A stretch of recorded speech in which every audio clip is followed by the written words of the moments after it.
Shalom Alehem, berjumpa kembali dalam kanal Sabda Utama yang berisikan Midras, Sabat, dan pada kesempatan kali ini Midras mengambil tema mati sebelum mati. Bacaan terambil dari Wahyu pasal yang ketiga, ayat yang pertama sampai dengan yang keenam, dan nats yang akan kita tekankan adalah pada ayat yang pertama. Saya bacakan terlebih dahulu teks Wahyu pasal 3 ayat 1 sampai 6.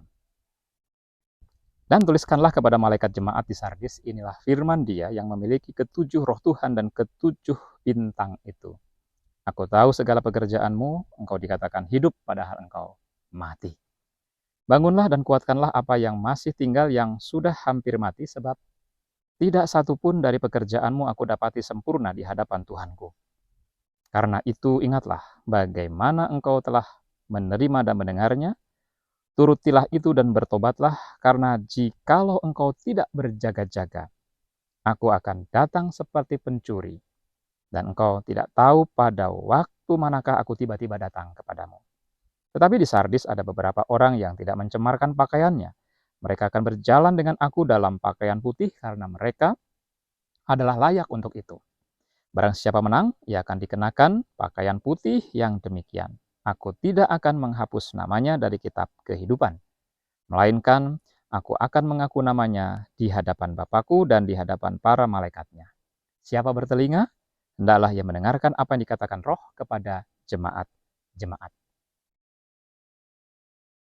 Dalam sebuah judul film, Dreams judulnya, yang disutradarai oleh Akira Kurosawa yang diproduksi tahun 1990, ada sebuah judul dan adegan yang menarik untuk direnungkan. Film dengan durasi 2 jam ini terbagi menjadi 8 babak yang mengisahkan tentang percampuran mimpi dan kenyataan sang sutradara itu sendiri. Film berjudul Dreams ini memiliki bentuk antologi yang menggunakan struktur episodik yang menghadirkan 8 mimpi Kurosawa yang diperjelas dengan sejumlah judul pada setiap fragmennya. Fragmen pertama berjudul Matahari Bersinar di Sela-sela Hujan. Fragmen kedua adalah Kebun Buah Persik. Fragmen ketiga berjudul Badai Salju. Fragmen keempat berjudul Terowongan. Fragmen kelima berjudul Beberapa Burung Gagak.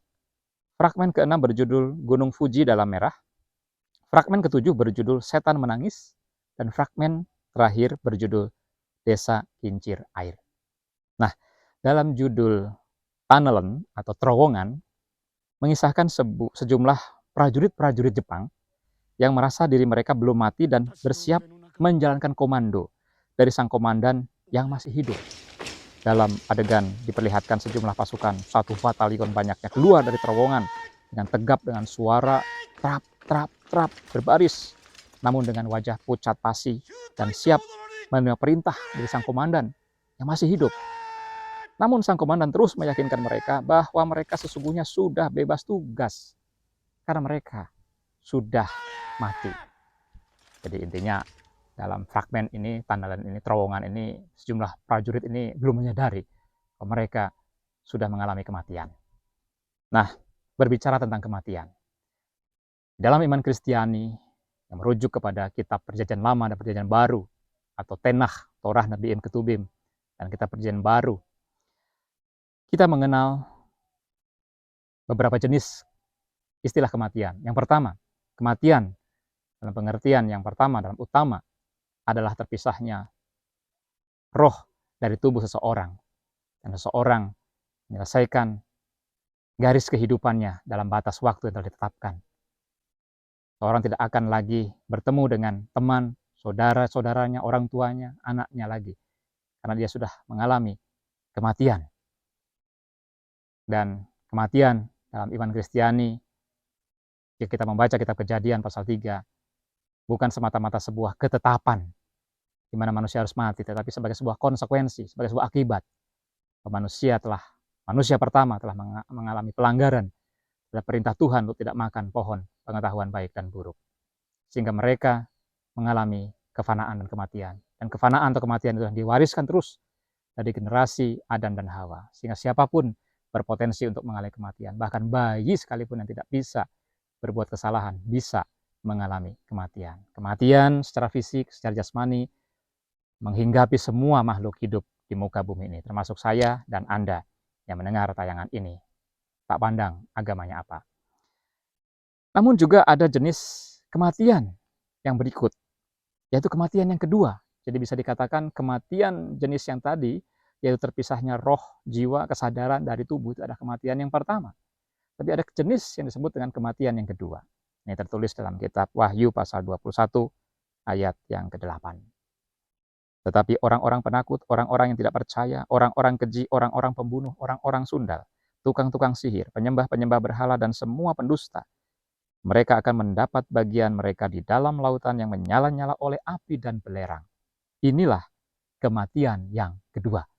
Jadi kematian yang kedua bisa disimpulkan adalah sebuah penghukuman kekal, penghukuman yang abadi, sebagaimana orang-orang mengalami keabadian di surga. Demikian pula lah sebagian orang akan mengalami keabadian di dalam api neraka, di mana hanya ada ratapan dan kertak gigi. Ini yang disebut dengan kematian yang kedua. Ada kematian yang pertama dan kematian yang kedua, yaitu penghukuman kekal untuk selama-lamanya. Namun ada juga yang ketiga, yaitu sebuah jenis kematian, tetapi yang masih dialami dalam bentuk kehidupan. Saya menyebutkannya mati sebelum mengalami mati. Mati sebelum mengalami kematian secara fisik.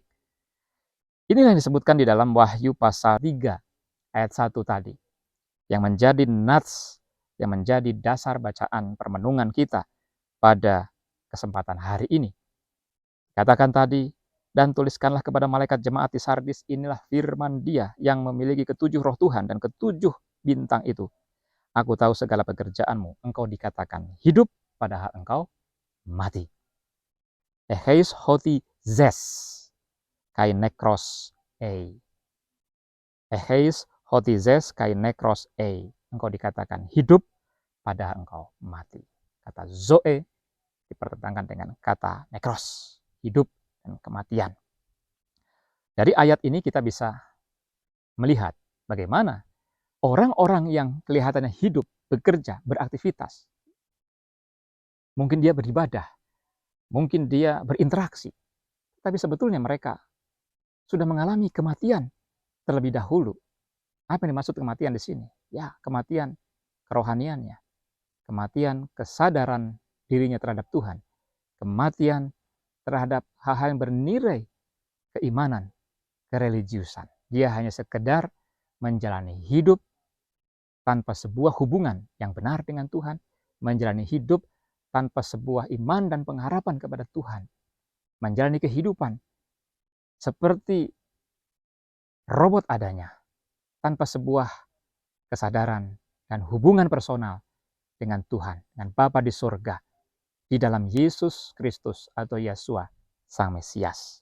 Oleh karena itu, kita harus mewaspadai jenis kematian yang ini, yaitu mati sebelum mengalami mati secara jasmani atau fisik.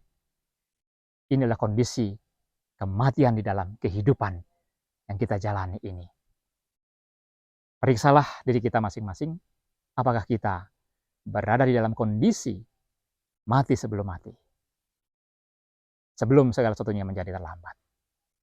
Seperti dikatakan pada ayat yang kedua sampai ketiga, bahwa bertobat itu menjadi jalan utama untuk kembali kepada jalan yang benar. Dengan bertobat, maka kita akan terhindar dari kondisi mati sebelum mati. Bangunlah dan kuatkanlah apa yang masih tinggal, yang sudah hampir mati, sebab tidak satupun dari pekerjaanmu aku dapati sempurna di hadapan Tuhanku. Karena itu ingatlah bagaimana engkau telah menerima dan mendengarnya. Turutilah itu dan bertobatlah, karena jikalau engkau tidak berjaga-jaga, aku akan datang seperti pencuri dan engkau tidak tahu pada waktu manakah aku tiba-tiba datang kepadamu. Kata bertobat dalam bahasa Ibrani suf dan tesufah. Suf artinya kembali, berbalik. Kembali dari jalan yang keliru menuju jalan yang benar. Kembali dari kegelapan menuju terang. Suf atau tesufah.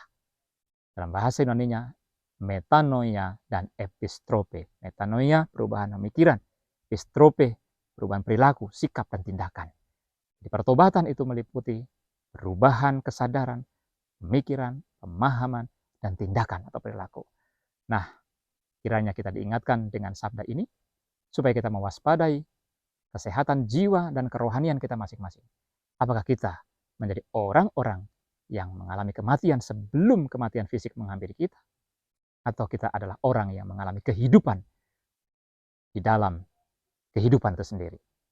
Ya, kita mengalami kondisi mati sebelum mati ini, marilah pesan firman Tuhan ini menjadi sarana untuk mengingatkan kita kembali bertobat, kembali ke jalan kehidupan. Demikian sabda pada kesempatan kali ini. Berbahagia setiap kita yang mendengar, merenungkan, dan melakukan sabda Tuhan. Tuhan Yahweh Bapa Surgawi, pencipta langit dan bumi, memberkati di dalam Yesus Kristus, Yesua Sang Mesias, Juru Selamat dan junjungan agung kita yang ilahi. Haleluya. Amin.